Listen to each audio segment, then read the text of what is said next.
disturbing updates from the Middle East as Israeli Prime Minister Bibi Netanyahu has revealed the total control he hopes to be willed over most aspects of life for Palestinians following the end of the war in Gaza.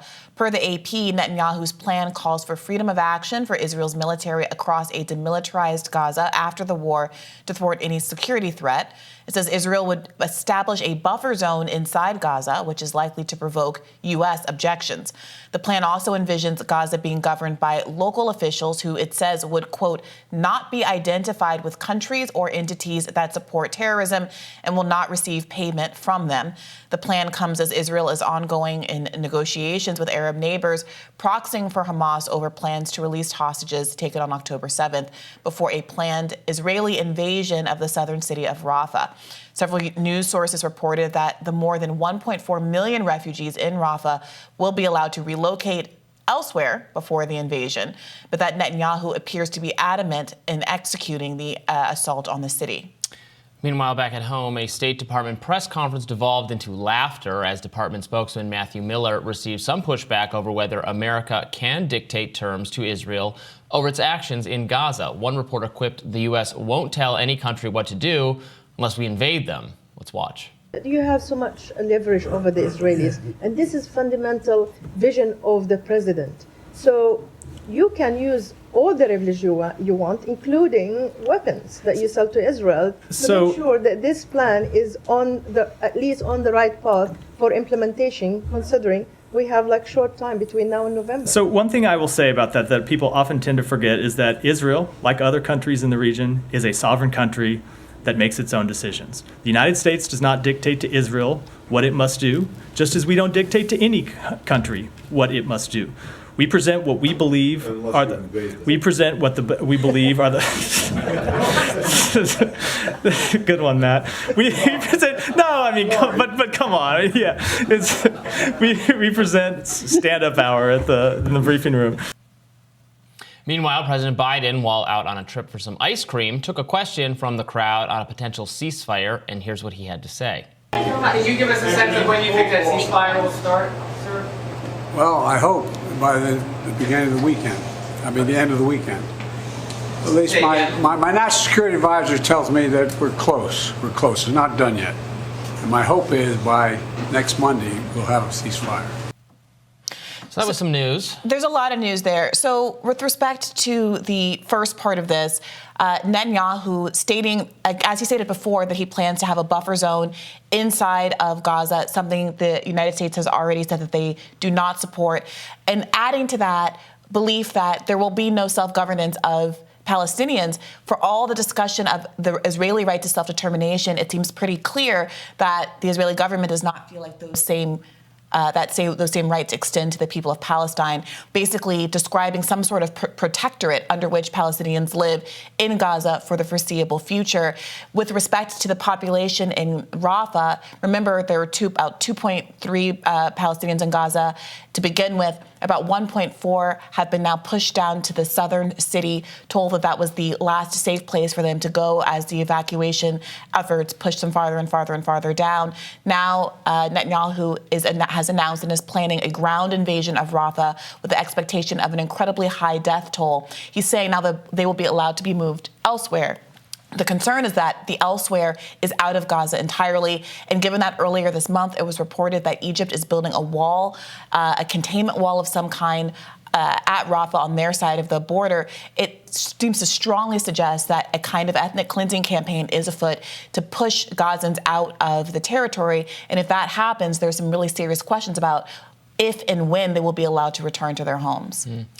Oh, and then we again heard from a White House spokesperson that we are powerless to wield any persuasion over Israel, despite having given them hundreds of millions and billions of dollars over the years. We are powerless to do anything, which of course is not even literally true, because past U.S. administrations, including the Reagan administration, did exercise some pressure over Israel to change course when we thought they were endangering Americans' lives, American national security. We didn't think an open-ended, giving them total license to have World War III in the Middle East was good for us, and so we reined them in periodically.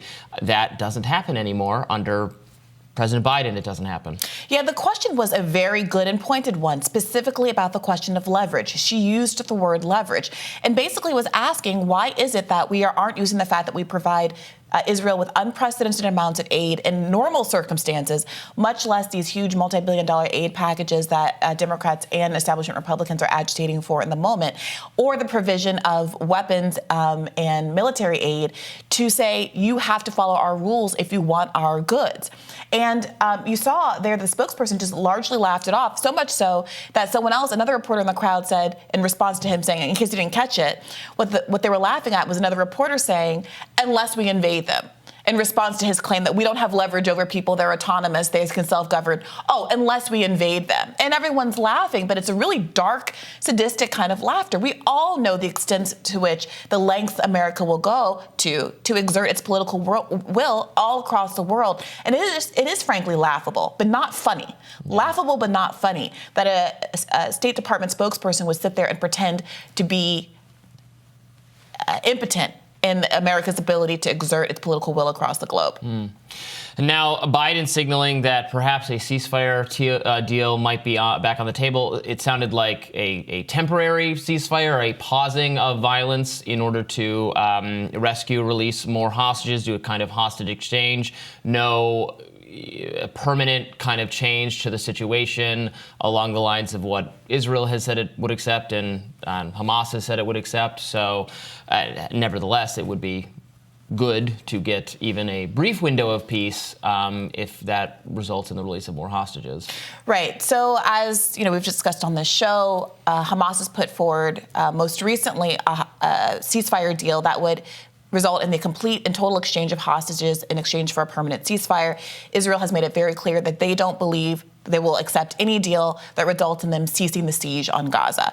And given Netanyahu's plans, which we described at the top of this read, to have what sounds like a permanent settlement and occupation of Gaza, a permanent border zone, demilitarized zone within Gaza that is occupied by Israeli soldiers, it seems obvious. Well, they've said they will not accept any deal that leaves Hamas or a similar terrorist group in control of Gaza, they've said. Right. But as we know from history, they called the PLO a terrorist group. They called every Palestinian group that is agitating for Palestinian self-determination a terrorist group, which is exactly why they paid money to Hamas to prop up Hamas to be able to make exactly these kinds of arguments more convincingly than they could with more moderate political groups in control. And now what they're saying is that no Palestinian can control Palestine. They're saying there is basically going to be an international cabal of other international actors and players that get to determine the rights and interests of the people of Palestine. Remember what this place is. They're a place, a community of people that is not allowed to have an airport, not allowed to have a standing military.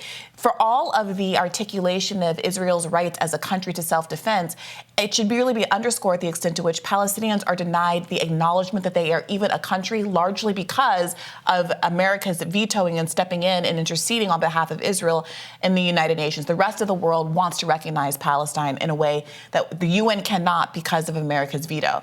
So this is an extension of that kind of policy and approach that Israel and the United States have had to Palestine for decades now. And for Biden then to be kind of cavalierly, I mean, the optics of this are very bad, and he has gotten a lot of pushback for this in the last few hours since it happened. But the optics of him casually eating ice cream when what has been described as a plausible genocide is occurring in Gaza, and saying that, sure, we're hoping for a ceasefire soon, using that very charged language and knowing that there's no anticipated, no contemplated permanent ceasefire that would end the immiseration of Palestinians that's resulting in people now starving to death in Gaza. It's a difficult situation. Well, yeah, it is a very difficult situation because Hamas leadership of the area is not good for the people of Palestine either. And I mean, we wouldn't, from a human rights perspective, from the Palestinian rights perspective, we wouldn't want to recognize or entrench Hamas control over the region, right? So you think that the United States and Israel should be in charge of picking the political leadership of another country? The Palestinians don't have the right to choose their leadership under Hamas. Palestinians don't have a right to choose their leadership. They voted for Hamas 17 years ago. Yeah, right. They haven't. But it did happen. Okay. So what you're in a saying democracy, now, we usually allow people to pick new leaders once every 17 years, I think. Well, wait. The argument here isn't that we should hold free and fair elections and Palestinians should elect leadership. What Israel is saying is that we are picking your leadership and we are not going to elect you to allow you to self-govern. Is that acceptable to Hamas to hold free and fair elections? Are they willing to do that? I don't know, but I know that it's not the business of another so. country. It's not the business of Israel or the United States. It's your argument right here as we're sitting here, Robby, that the United States should be in charge of picking who runs another government. The same way that Victoria Nuland decided that the America and the United States government decided that it should be in charge of doing a color revolution in Ukraine. You're saying we have to recognize that we should recognize them as a country governed by a terrorist group that attacked Israel, and that there's some duty to us to do that? I don't think that's the case. Yeah, it's just like we recognize every government in the rest of the world, regardless of if we think they're a good. We recognize that Putin is the leader of Russia. It doesn't matter if America likes Putin or doesn't like Putin. Our job isn't to say you're not a government because you're not accordant with our foreign policy interests. We are, That's absurd, in fact, Robby. in a position to deny that Hamas is the legitimate government of Palestine and should continue to do that because they attacked Israel. We are in a position to do that because we have enabled Israel. We, with Israel, have imposed apartheid conditions on Gaza and on Palestinians and have stripped them of their statehood and their right to have self-determination. But it seems totally insane to me that the solution to that is to say, Robby, okay, now you're a country governed by a terrorist group that just attacked its neighbors. Look, if you don't... Good luck, have fun, enjoy that. That's not good for the people. They don't want... This is why they call it colonialism. If you don't want people to call it colonialism, don't say that we have a right to impose your rulers. Their rulers have imposed themselves on the Palestinians. Their rulers are terrorist dictator authoritarians. Okay. So it sounds to me like we should also invade Russia. We should invade Saudi Arabia. I guess you're good about invading Iraq and Iran and Afghanistan. We shouldn't go around invading every country where we think that there isn't freedom and democracy. You're sounding very much like a 2000-era neocon, Robby. You're acting like they didn't do anything. Hamas attacked Israel. So this is what's happening. All right. Iraq didn't attack us and we shouldn't have done anything. Your position is very clear.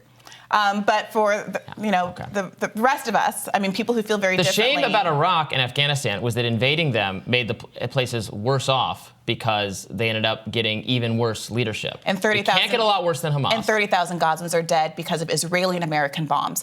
Israel and the United States of America killed 30,000 Palestinians in 4 months. Yeah.